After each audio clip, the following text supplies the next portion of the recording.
Sakamoto, líder regional, graduado ouro quíntuplo, e treinador Gold. Bom dia, Alberto San, líder regional, graduado ouro. Bom dia, nosso treinador Hipólito Vieira, também graduado a ouro quadro. Então essas são as lendas que começaram a nossa história daqui em Compato, e graças a Deus conseguimos chegar até hoje aí.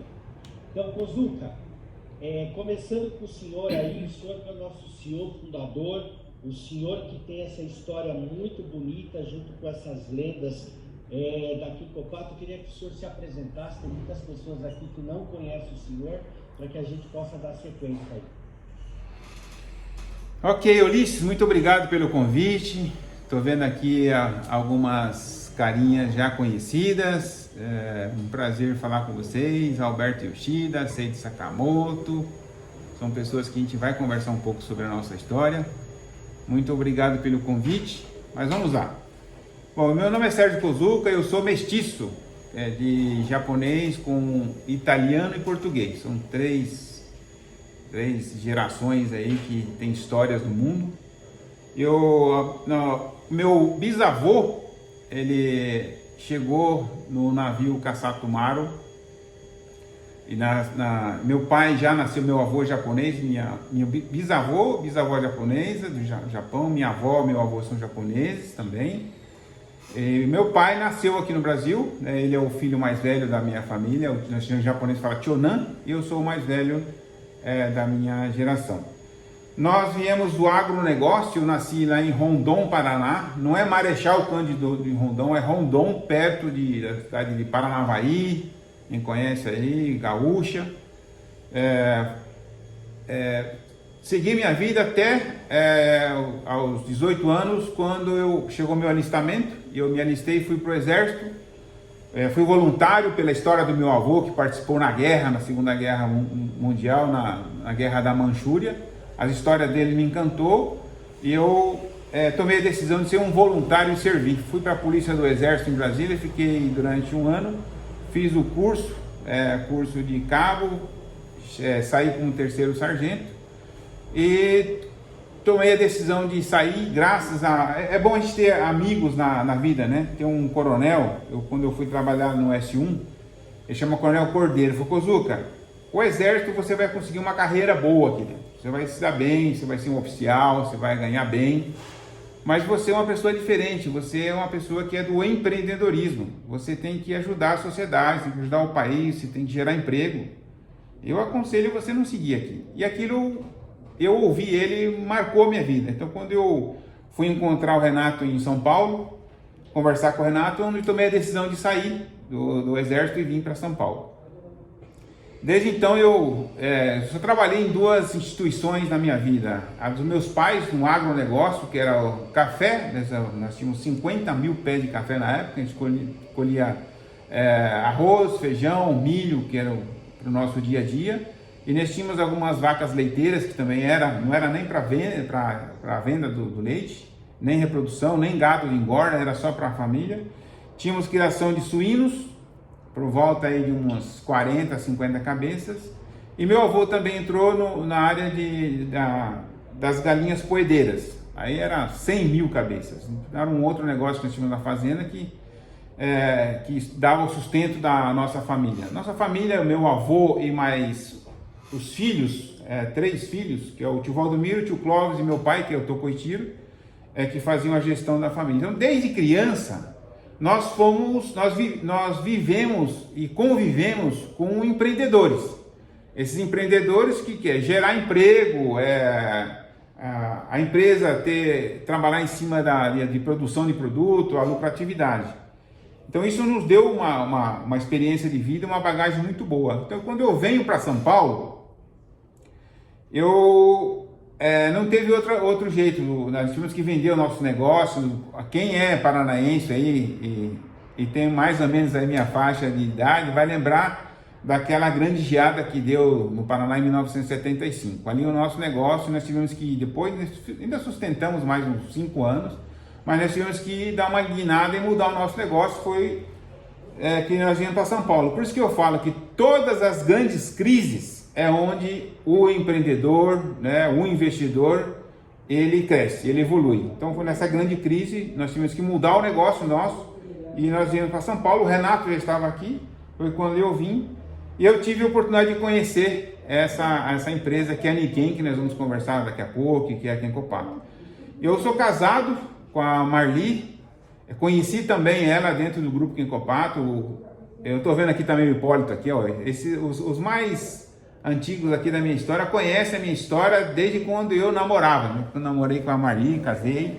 Vocês sabem que nós temos 2 filhos, que é o Lucas e o Gustavo, que estão hoje na gestão. E meu sobrinho, que o Bruno praticamente nasceu dentro de casa, a gente conviveu sempre junto. Eu e o Renato, nós nascemos na fazenda e estamos até hoje junto como empreendedores, como sócio no negócio. E atualmente eu estou no conselho do Grupo Kencopato, não estou mais na gestão. Desde 2018, quem toca todos os negócios do Grupo Kencopato são os gestores, juntamente com esses líderes que nós temos aí 40 anos de caminhada. Esse mês estamos completando 40 anos. Esse é o objetivo, né, Ulisses, dessa live de hoje, que é os 40 anos, contar um pouco da nossa história. Vamos tentar também passar um pouquinho para vocês, não só a nossa fase de sucesso, mas eu acredito que as dores que nós passamos, as dificuldades que nós passamos, ela é bacana contar também, porque vai encurtar a carreira de vocês, principalmente os mais jovens que estão entrando para o negócio, vai encurtar a carreira de vocês no sentido de almejar aí o sucesso dentro dessa caminhada do empreendedorismo, principalmente no nosso nicho de mercado, né? 40 anos fazendo multinível, eu acredito que deu para a gente ter uma experiência boa, e as dificuldades que nós passamos, poder contar um pouco dessa história para vocês, né? Aí junto com o Seide, o Alberto e também o nosso querido amigo Hipólito, também, que estou vendo que está aqui. Ulisses, está com você aí o comando. Beleza. Então a gente vai começar agora, Kozuka, para a gente entender um pouquinho dessa história da Kencopato aqui no Brasil, entender um pouquinho dessa parceria que o senhor tem aí junto com todos os distribuidores, principalmente esses distribuidores aí que a gente chama carinhosamente as lendas ou da velha guarda. Não que eles sejam velhos, né? Mas o pessoal da velha guarda aí que nos inspira todos os dias a acordar cedo e começar a desenvolver esse trabalho. Então, Kozuka, como o senhor coloca bem, o senhor traz um pouquinho da experiência empreendedora da sua família, desde lá do seu bisavô, passou pelo avô, o Dichan também, o seu pai também bastante empreendedor. Conta um pouquinho para nós como que você pegou esse empreendedorismo que está na veia tem histórias aí do senhor desde criança, já tendo esse empreendedorismo até com os seus primos, irmãos lá na fazenda. Conta um pouquinho como que o senhor conseguiu pegar essa história da sua família empreendedora e trazer para esse negócio da Kencopato. Eu vou contar para vocês uma história rápida, que eu penso que é um incentivo para vocês que têm filhos, que vocês têm netos, para entrar para essa área do empreendedorismo. Nas escolas, né, de hoje, da época que eu estudei, da época que vocês estudaram e também na escola de hoje, não só no Brasil, mas eu conversei com o presidente Matsumoto no Japão, conversei com o Tom Watanabe, que foi presidente da Nikkei nos Estados Unidos. Eu perguntei para eles, né, como que era a educação na escola sobre o empreendedorismo. Olha, Kozuka, tanto nos Estados Unidos como no Japão, as escolas ensinam a você ser um empregado. Ele não ensina você a empregar pessoas a vida toda. Eu achei isso interessante, essa colocação, por isso que eu quero colocar para vocês, para que vocês tenham esse aprendizado, que eu acredito que até hoje, as escolas, ela ensina as pessoas até chegar na faculdade, a elas serem empregados. Elas não ensinam eles a empregar pessoas, a ser o empreendedor, o empreendedorismo. É muito difícil de ter um professor que ele entra lá e fala, assim, tem uma cadeira que vai explicar como você empregar pessoas, como você investir no negócio, abrir um negócio. Não tem. E quando eu tinha 12 anos, o meu pai, ele plantava milho. E não sei se você lembra bem que nós tínhamos as plantações de café que nós chamamos de rua, né? Entre um pé de café e outro tinha um espaço talvez aí de 2, 3 metros, ali que eles plantavam milho. E os milhos eram espigas gigantescas e eles tinham máquinas que quando ele era todo colhido na mão, então ele levava para a sede, tinha nós chamamos de terreirão, era muito grande esse terreirão de concreto para secar.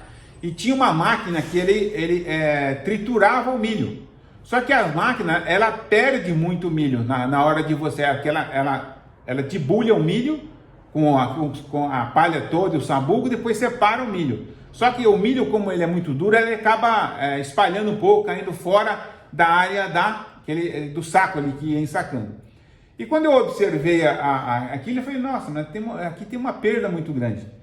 Aí eu falei para o papai se eu poderia, onde eles passavam, que tinha os montes de milho, eles passavam e sobrava muito, se eu poderia recolher aquele milho na sobra. E nós tínhamos na fazenda, a família morava na fazenda. Então o que eu fiz? Então eu reuni toda a criançada que dava lá por volta de umas 15, 20, é tudo a mesma idade, de 8 anos a 12 anos. Falei ao pessoal o seguinte, já que nós estamos brincando, então vamos juntar esse milho aqui, vamos separar esse milho. E nessa brincadeira, no final do dia, dava um saco de milho. Você sabe que um saco de 60 quilos de milho é muita coisa. No segundo dia nós estávamos conseguindo fazer 2 sacos. E quando nessa brincadeira eu tinha 3, 4 sacos por dia, que era a perda que eles estavam tendo. E quando meu pai viu aquilo, ele falou, como vocês estão fazendo isso? Vocês estão pegando lá na tulha? Eu falei, não, nós estamos recolhendo o que está aqui embaixo da palha. Então a gente acabava brincando, fazendo aquelas nós chamávamos de oca, né? Tipo uma barraca assim de palha, entrava embaixo e ficava brincando e colhendo o milho. Meu pai falou, não, interessante, então eu vou fazer o seguinte, eu vou pagar vocês.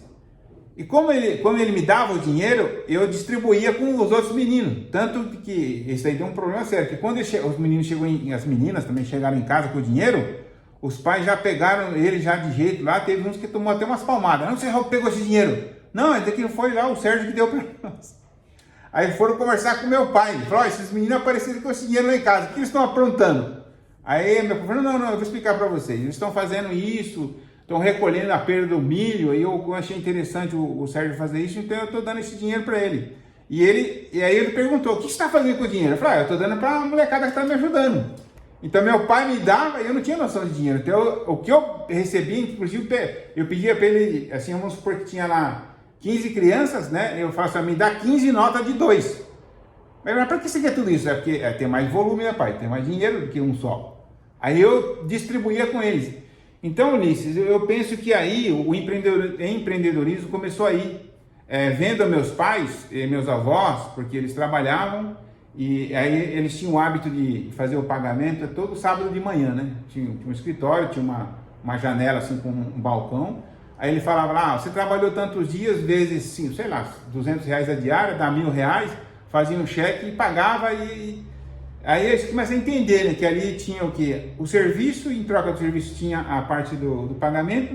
E uma coisa que me chamou muito a atenção do meu pai, todo dia quando o pessoal descia da roça, ele fazia eles passar no mesmo lugar, que era antes de ir para a casa deles. E nesse dia, ele pedia para minha mãe e minhas tias, que moravam com nós, preparar frituras, porque como nós tínhamos porco e galinha, então ele preparava a fritura todo dia, ninguém ia para casa sem comer um pouco daquele frango ou daquela leitura que eles faziam, era um tacho gigantesco, e eles separavam uma vasilhinha para eles levar um pouquinho para casa. Eu achava muito bacana essa parte da doação deles, eles se preocupavam com as pessoas.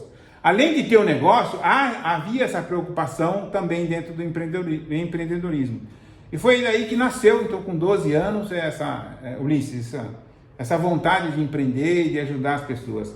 E quando eu vou para Niquém, que eu vou assistir um treinamento de como eles ensinavam as pessoas a ser empreendedores, e com praticamente o curso na época, quem é o Seide, o Alberto sabe disso e pode também, que na época que eles entravam, na verdade eles não investiam nem um centavo. Eles só dedicavam o tempo deles para ir junto com eles uma lista de nomes. Aí as pessoas aprendiam a fazer a venda e falaram, eu também quero fazer esse negócio. Aí eles começavam a trazer essas pessoas sem investimento nenhum na época, que era o sistema ABC que eles faziam. Quando eu vi aquilo, me encantou. Falei, além de ajudar as pessoas, eles não sabem fazer a venda, eles são funcionários, são CLT. Quantas pessoas CLT? Eu vi contador que tinha escritório de contabilidade, que ele fazia a contabilidade dele, depois no final de semana ou à noite iam fazer visita com eles. Empresários, isso me encantou, Ulisses. Então, essa área do empreendedorismo, do que eu aprendi com a minha família, e quando eu vi isso acontecer dentro da Niquim, eu falei, é essa empresa que eu vou entrar e vou ficar até o final da minha vida. Vamos lá, Cozuca. Agora eu vou